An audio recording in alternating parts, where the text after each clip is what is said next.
What's up, guys? Right here, we got Gert. We got Max's 5.3 just bought for $400 yesterday. And we got Max's rig up here. He just not bought this the other day too. It's a 95. It's got a 5.7 4L60. We are gonna not put that together right, but we're gonna put it together. We're about to ball hone the cylinders. It looks like it got had a little bit of water sitting in here. Looks like the motor may have got hot a couple times on some of the cylinders, but he's going to grab some bearings. We're gonna hone it, and we're gonna be putting it in this, but we're gonna wait till he sells that motor to pull it. He's got a wiring harness coming, he's got a cam coming, everything. We're just gonna build the bottom end today, and yeah, hopefully he'll get back here pretty soon, and we'll go through the process of gapping the rings, because this truck is getting turboed with a homemade turbo kit. So before you ball hone anything, you want to put a little oil, WD-40. Make sure you get it in the cylinder, not on the person that's videoing. Yeah. But yeah, you do that. And you get yourself a ball hone like this one. This is like 320 grit. This thing has been road hard, put up wet. But you just go in here, in and out a couple times. Make sure if you have the crank in there, still like we do, that you kind of put it on the bottom, because you don't want to mess up your journals.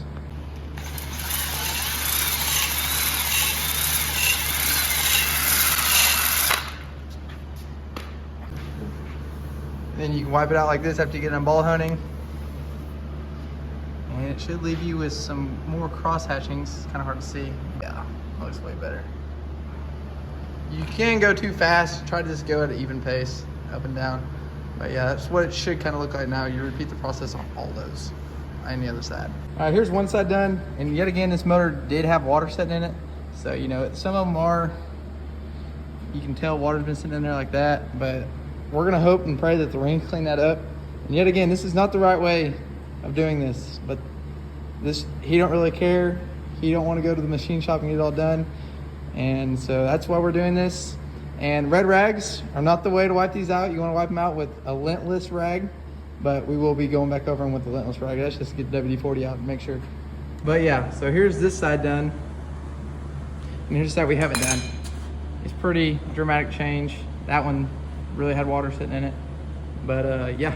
We got the factory rings off the 5.3 pistons, because we're not gonna do any rings either, because Max don't want to. So we got a little ring grinder here. You don't want to go too much on this, but you know, you can always keep going. All right, so here's how you put rings in. You kind of just, fuck. So here, we got cylinder 7 ring here. What you want to do is always use the piston to put it in. Just leave the bottom ring on there when you do this one. This is the top ring. So we do that. And you got your fill gauges here. We're going for 26,000 on top ring. So it's almost there, not quite though. So take that back out, and it's really important that you gap the rings to each cylinder. So this is cylinder 7 piston. So we're using cylinder 7 ring, and we're gapping it to cylinder 7.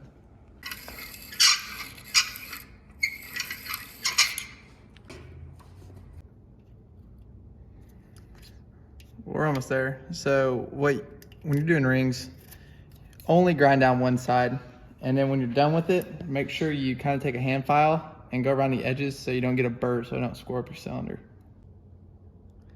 And here's 26 gap. You want to be able to go in there, or you just want to have a little bit of resistance. All right, this cylinder 5, we just got done with cylinder 7. This cylinder 5, that's the bottom ring. We got a 28 thousandths, and this right here, it don't get much better than this. Right there is perfect. Got MKP over here. This is his motor. Look at him.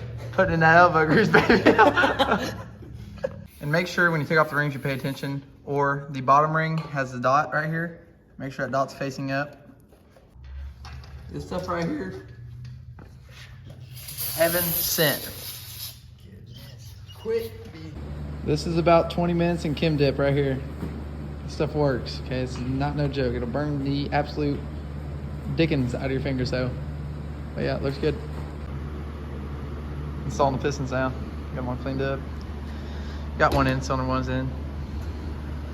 It's going down. What's up, guys? All right, so it's actually the next night. We did get the bottom end put together yesterday. Got the cylinders honed, got the pistons all cleaned up, chem dip, got the gaps on the rings done. So we got the high volume oil pump in there. So the title of this video is probably gonna be an LS for my buddy built entirely wrong, and it is. So we reused every rod bearing, believe it or not. We kept the bearings with the rods, so that'll help a little bit, but it's never good to reuse bearings, ever, because 10 times out of 10, you're gonna lose oil pressure. But we're gonna see how this one runs. As you can see, we got the shop clean now. I got work tomorrow, so we need the shop clean. But yeah, I figured I'd just give you guys a follow-up on the motor. But yeah, if you guys wanna start seeing me do videos like this, I will start doing it. We got a lot of stuff planned. We're doing Max's truck, which is that white truck for that motor over there. Like I said, it's gonna be a Turbo 5.3. All homemade stuff, just us doing it. So it could turn out really bad, and it probably won't turn out the best, but there's a thing called heat wrap, so we're about to use it up. But yeah, I got a lot of stuff. I got triple 450 fuel pumps with the intake system, the hanger for the short wide. I got a Circle D 252 bolt together torque converter needs to go in. I got a comp custom grind, and I got a bigger turbo.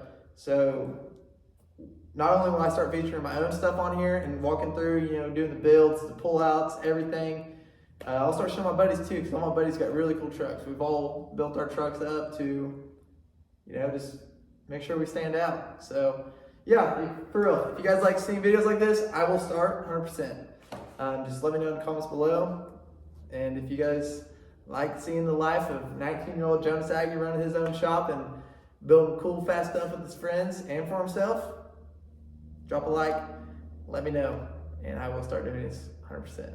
So thank you guys for watching. It probably got boring. I'm sorry. We probably did a lot of stuff wrong. I know we did a lot of stuff wrong on that. But hey, if it runs, it runs. If it goes fast, it goes fast.